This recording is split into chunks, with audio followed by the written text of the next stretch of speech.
Hey everybody, what's up? Welcome back to another episode of Everything Kratom, the podcast about anything and everything Kratom.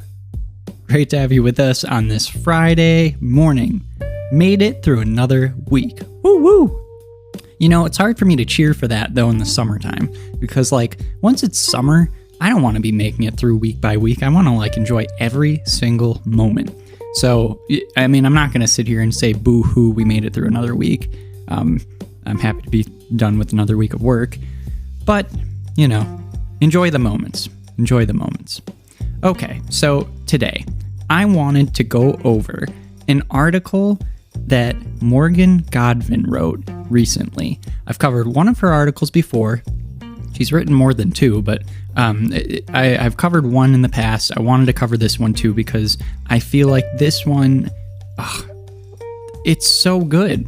This lady is such a good writer. I can't. It's so good. In case you don't know, Morgan Godvin is actually a former addict and was formerly incarcerated. And she's a writer. She's also a student at the School of Public Health in Portland. And I think she has some other things going on as well, but those are the things that I found in a quick internet search, and she's got quite the story. The last episode that I did on her was on another piece that she wrote a few months ago where she went more into her own personal story and struggle with addiction, and I thought that was written really well as well, and if you want more background info on her, you can definitely listen to that, or search her name and you will find her articles. But this one is great, and so this is what I want to go over today. Quitting Kratom reminded me how little drugs have to do with addiction. And overall, the premise of this article, and most of pretty much everything she says in here, I'm completely aligned with, except for one thing, but I'll get to that in a little bit. So let's start off with some of the highlights here. So this article, you can read it for yourself. I'll link it in the description of this episode. But Morgan Godvin goes into basically her talking about tapering down using Kratom, and also her whole internal argument and struggle with herself around the idea of how bad is Kratom, how good is it, and also, how bad or good are other drugs, and is it the drug that's the issue if there is an issue?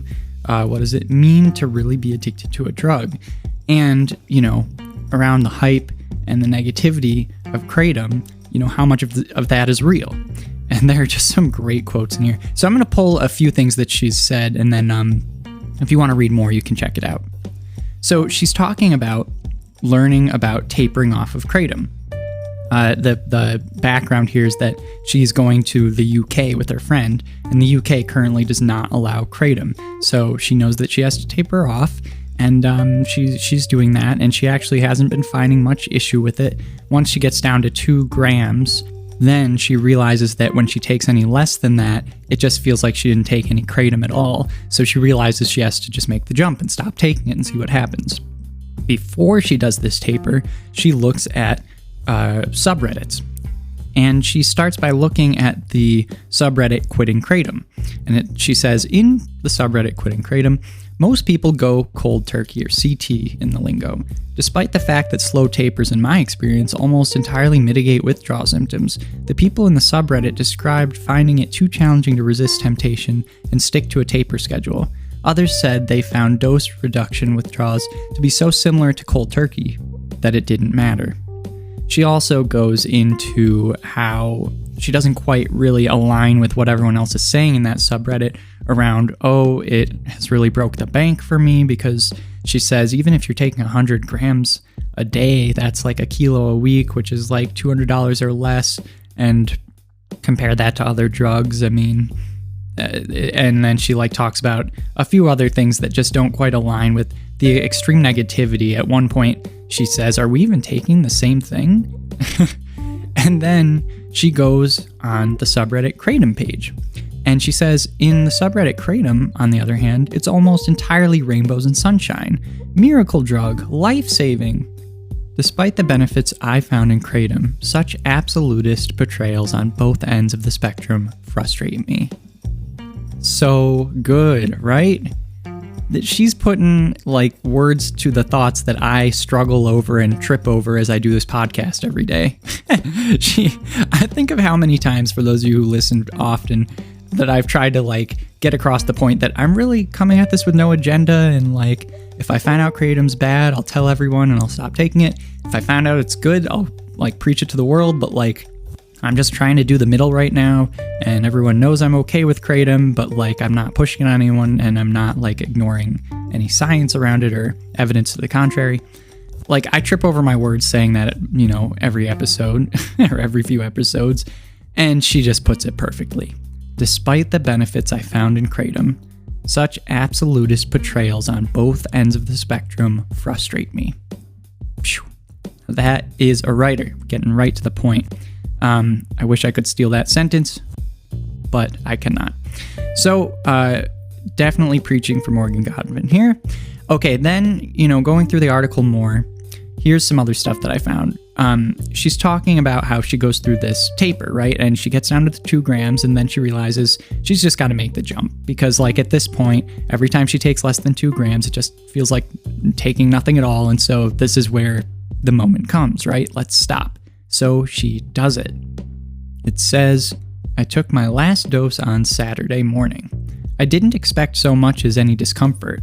On Sunday, I went hiking. On Monday, I went to a Pride Gay skate event at the roller rink. And it struck me anew how little drug addiction has to do with the drug itself. And this is where it's getting really good. Drugs are inanimate substances. They are not good or bad. It is our relationships to them, influenced by many outside variables, that form the crux of our subjective experiences. Human beings are so desperate to externalize our internal emotions, to find something else to obsess over beyond our existential dread. I just love how she writes that. I mean, I love her style in general, but this one I just think hits home so many different ways. And this is actually getting to the point where I kind of disagree with her a little bit, but not entirely. So, you know, kind of coming to the main crux of the article, which is titled, again, Quitting Kratom Reminded Me How Little Drugs Have to Do with Addiction. She is bringing up all of these things that I've brought up as well in this podcast, actually, with my brother, and how so many reasons why he dealt with addiction for 10 years.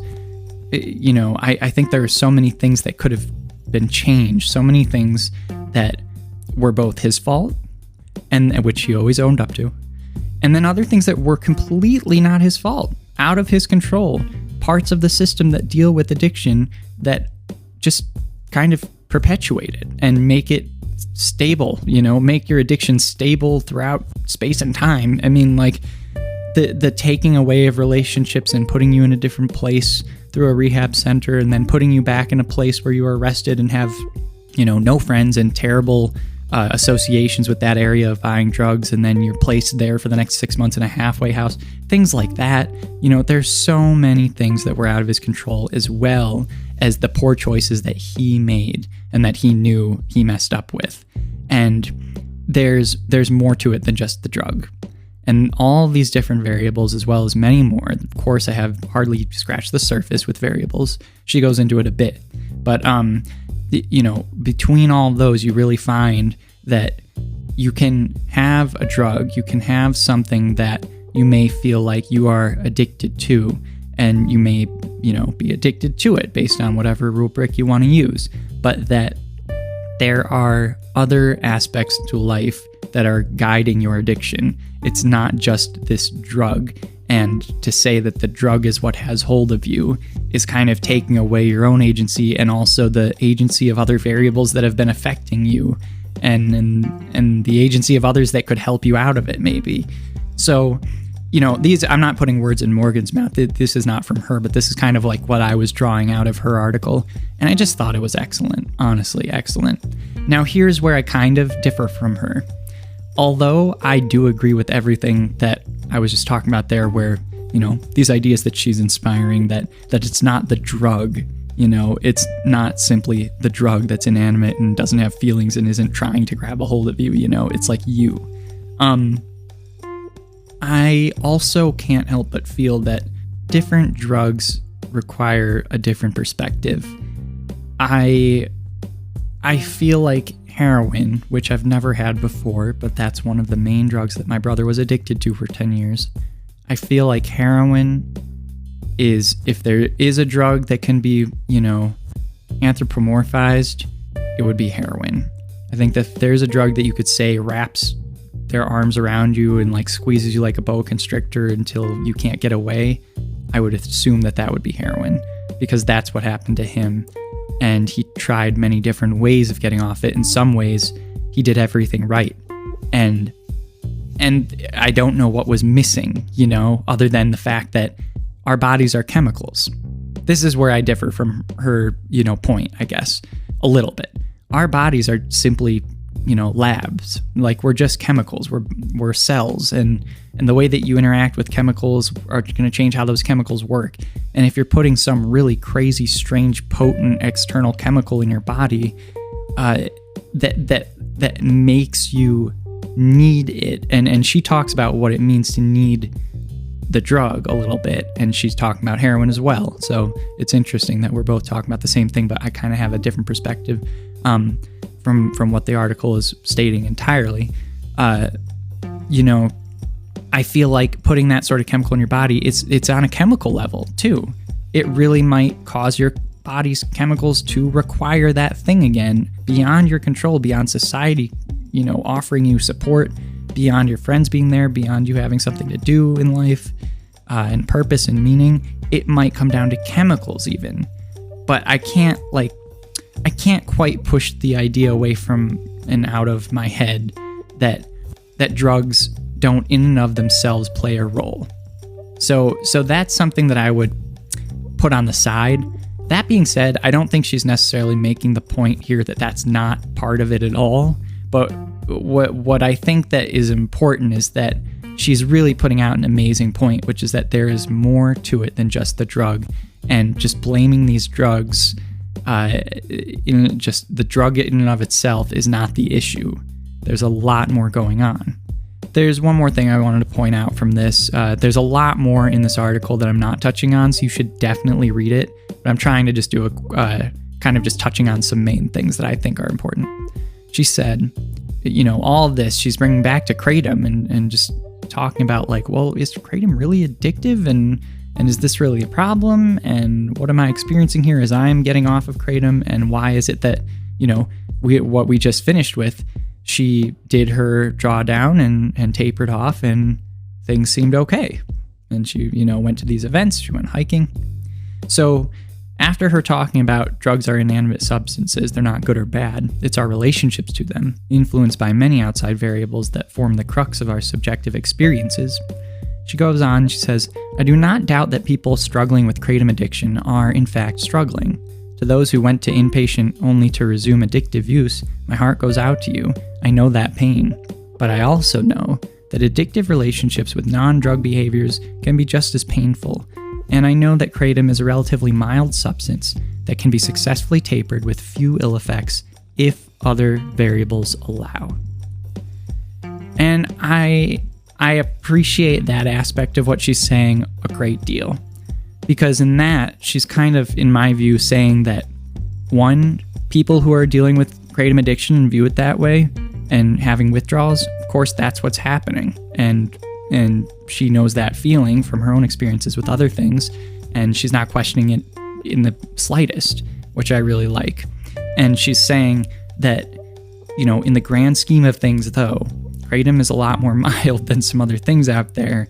And if you're going to do a taper and it's controlled and you have other, variables working alongside and with you, and, that's very open-ended and what that can mean. But if other variables allow it, and if you're going to do it right, you can do it. And I think that that's an important point. So overall, I just love the way that Morgan Godvin writes about drugs and addiction and incarceration and all of her experiences. A lot of what she says rings true to me. She puts words to the ideas and thoughts in my head that come out as jumbled, long, strung out sentences that you all have to listen to every day. And so that's why I really value her articles, and I highly suggest checking them out. Again, I will link this article in the description of this podcast, but there are also others that you should search for. Just search your name and they'll pop up. Okay, everybody, with that, I will bid you adieu for the weekend. Have a great weekend. Enjoy yourselves. Enjoy family, friends, dogs, cats, whatever you got. Turtles, for crying out loud. And we will be back. I don't know where that came from. And Loopy Fridays. And we will be back Monday morning. All right, take care, everybody. You all rock. Bye-bye.